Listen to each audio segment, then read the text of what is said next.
Hi guys, welcome back to my channel. My name is Timmy. If this is your first time here, you are absolutely welcome. Clone Shelley, what's popping?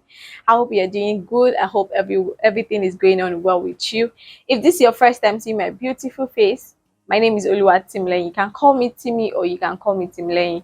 And if you're a returning subscriber, thank you so much for stopping by. I love you. I appreciate it. Thank you for always supporting this channel. On this channel, I film about faith, relationship, personal development, and lifestyle. And if you love content like this, please subscribe to my channel. Thank you so much.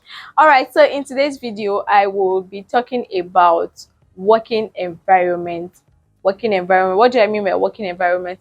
Your organization, um, where you are working in, and I will majorly be focusing on when to know when to leave or the moment you need to leave, what should you do and when should you leave an organization. So I'll be sharing few stories. I think in my last video I shared a story also, so it looks like story time on this channel, right? Yeah, so I would be sharing few stories, my experience working with different organizations, and what I've been able to learn, and how I've been able to navigate while working in while working in these organizations.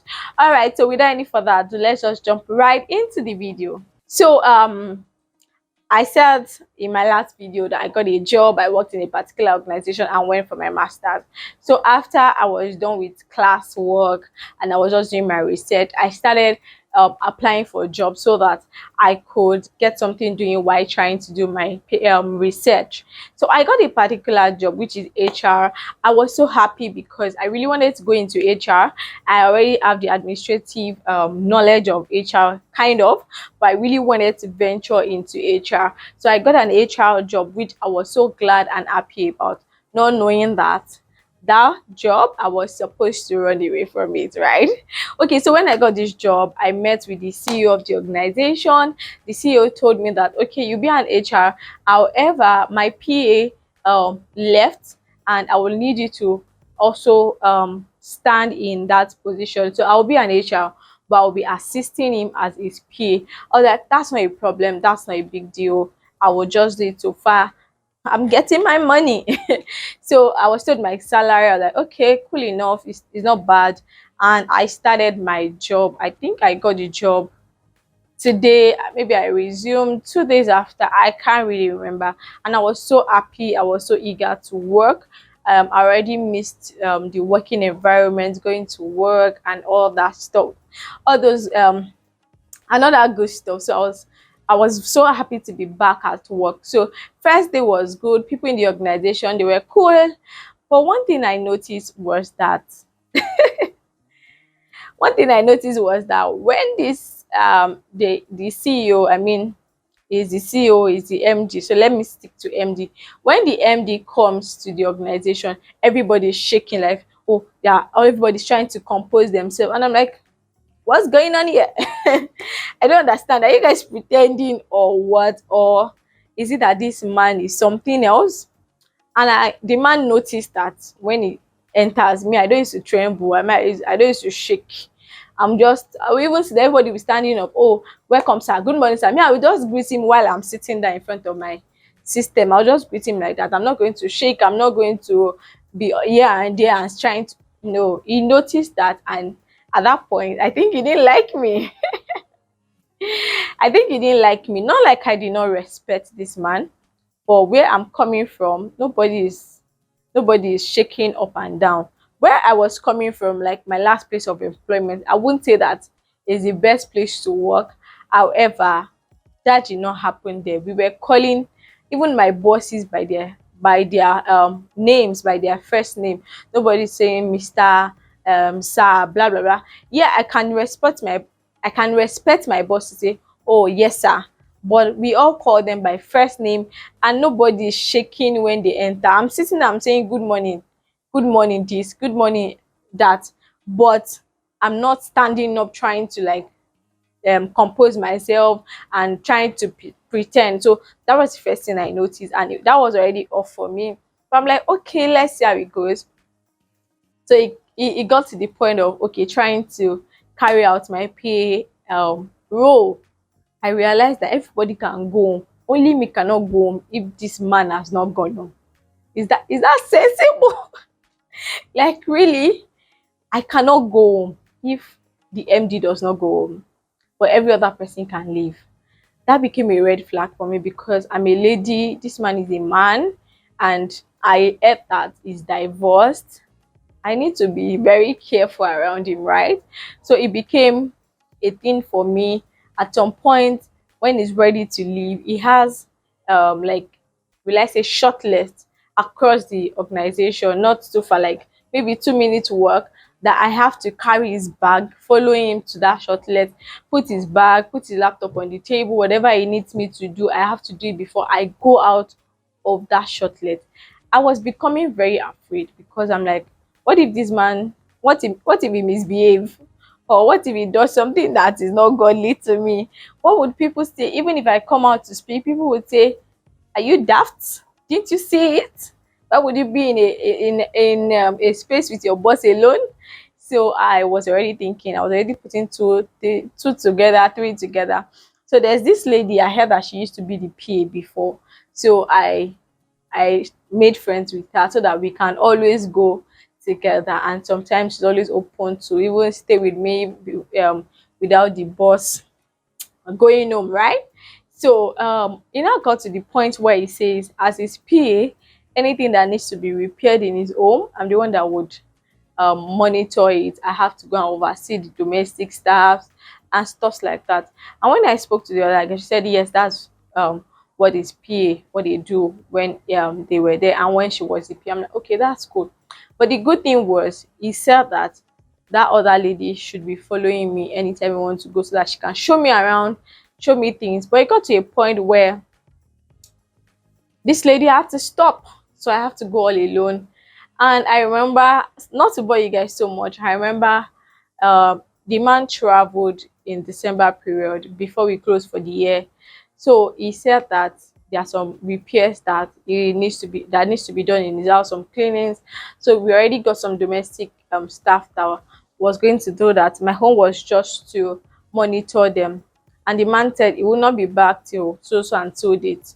So the domestic staff, they came, they left. So there was someone that was supposed to come to cook and keep the food in the freezer for him.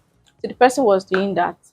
I was not expecting this man. Funny enough, I was preparing to go from, the man's house is on the island, to go from the highland to redemption camp, because I think either Congress or no, it was Congress.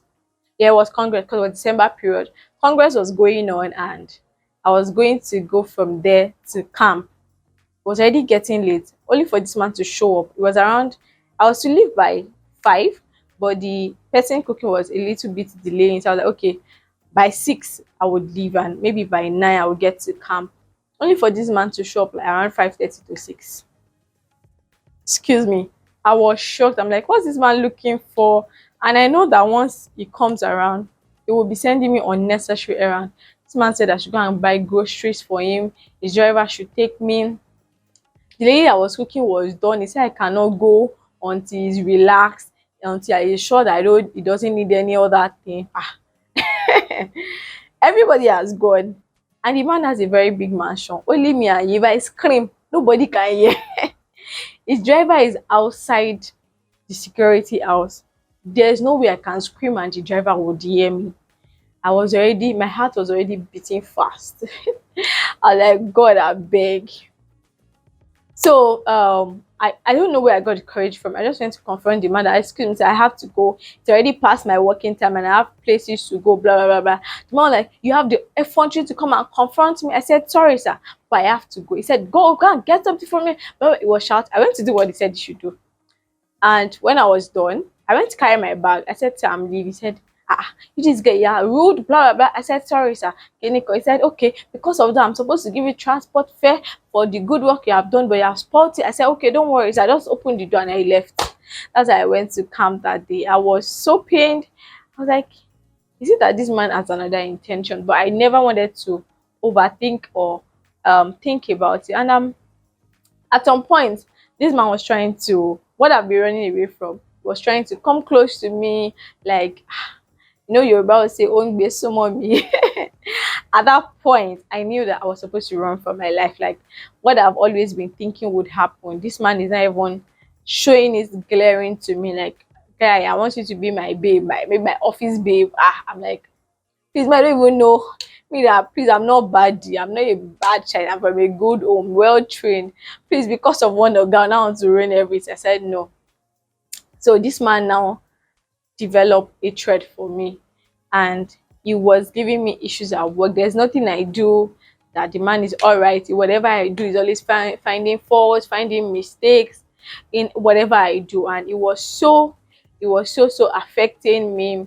I remember that we closed for the year, and this man just called me from nowhere that I should go to his house. He needs me to do something while we were on break, like end of the year break. I told the man I traveled and I went to my parents in Ogun State, and I won't be able to go on the errand. The man was like, "How many minutes is Ogun State to Lagos State that you cannot come and go back? That it was in my own father's house. That me, I'm saying I cannot come." That was when I knew that this man is not only abusive, because he's abusing me, he's using me as if I don't even know. He's not just toxic, he's also very rude. How would you say what is in my own father's house? Like, I cannot leave my father's house. So I was already at that point, my husband, then my fiance, was already saying that I should leave the job. I was like, I need money. Where will I get money from? Blah blah blah blah blah. But when we resumed back in January, the second day of resumption, this man spoke to me rudely, and I gave it back to the man. Everybody was begging for me in the office that day because he reported me, was shouting on top of his head. People were even leaning and say, "Oh, guy, job." Me, I didn't even beg him. The man was like, "Go on suspension. I will give you 1 week suspension. When your head is correct, you come back to work." The 1 week suspension, I went to my table.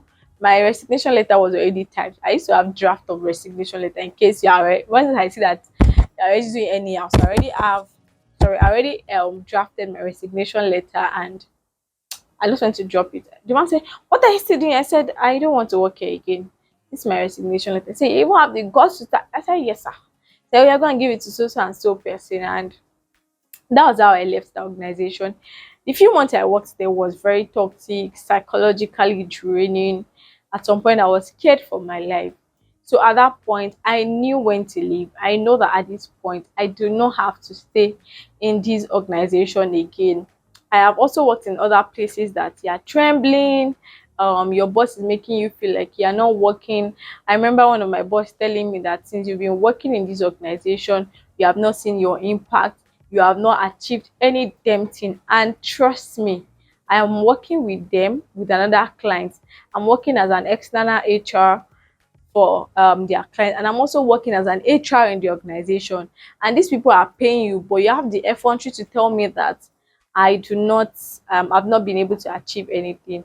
I've seen so many things. My boss telling me the basic amenities that are supposed to be provided in the organization, telling staff that you cannot use your money to buy it. How you be telling me to be using my money to buy soap in the toilet, use my money to buy water dispenser? I'd rather bring my water, which I'm already doing from home.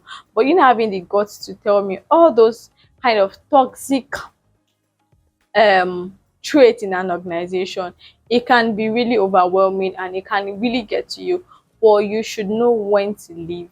I knew when to leave.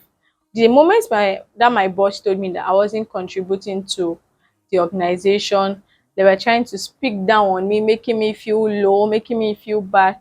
But thank God I have built that capacity to a particular extent that if you are bringing gbas, I will just shift so that your gbas will go and hit the wall and not me. So when my boss told me that I wasn't contributing, I thought about myself, and I actually gave that response to them because I resigned. I did not even allow them to say we don't need you. I resigned, and they called me. I said my response was I would rather channel my energy into my business where I know that I'm getting productivity. I can see productivity than rather stay in an organization where they would tell me that I am not being productive and they have not seen my impact. When I said that word, they didn't believe that I was going to say that kind of thing. They were so was showing all over their faces that they were surprised, and they're like, we did not mean blah blah blah, we want you to stay, blah blah blah. I'm like, no no no, I'm not needed there. And I definitely walked away, and nothing happened. I didn't have a job for a few months, but I walked away confidently. So know when to leave a particular organization. There are lessons that those organizations would have taught. Either you have very wicked boss, toxic colleague, what bad working environment, whatever kind of situation you find yourself, learn the lesson that you are supposed to learn from it, and walk away when it is time to walk away.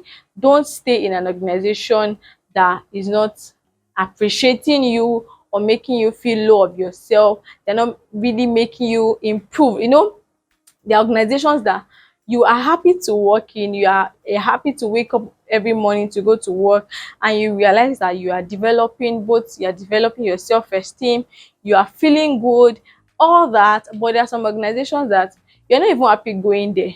Your morale is always reducing, your self-worth gone, you don't even know who you are again, you're not confident about yourself anymore. Please know when to leave such organization, run away. But one thing I would want to leave with you after this too much talk is, learn what you're supposed to learn in those organizations. You see that my boss that I said he wants me to be a side chick and all that. What I learned in that organization is that not everybody is your friend. Yes, not everybody is your friend.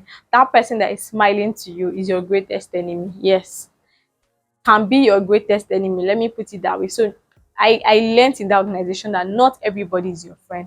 And the other organization that I said my boss was saying I was not productive and all that, I learned so much that I know today being an HR. I learned so much. I learned how to work smartly rather than working harder. I learned so many things that, okay, I need to stay in the learning zone to be able to perform well. Like, I need to learn more to be able to perform well. I learned so many things. I learned so many things, and it has really helped me. I did not allow the difficulties or the bad things that I'm facing to really dictate if I will learn something from there or not. Every moment I spent in these organizations were not a waste. I learned one or two things, but I know that I was not happy at some point in the organization. So the moment you realize that you are not happy, you are not yourself, you don't even know who you are, you can't feel your self-worth, you have to evaluate your stay in that organization, and you need to know if you are supposed to leave or to stay in that organization. I hope that I have been able to convince you that when they are showing you shege, or when you are seeing rubbish that your height is not supposed to see in an organization, please pack your shoes, pack your bags, and drop that resignation letter. Yeah, it might not be easy to get another job, but if you are good at what you do, you will definitely get a job. Thank you for watching this video. I hope that you have been able to learn a thing or two. This is the end of this video. If you enjoy watching, drop it in the comment section below.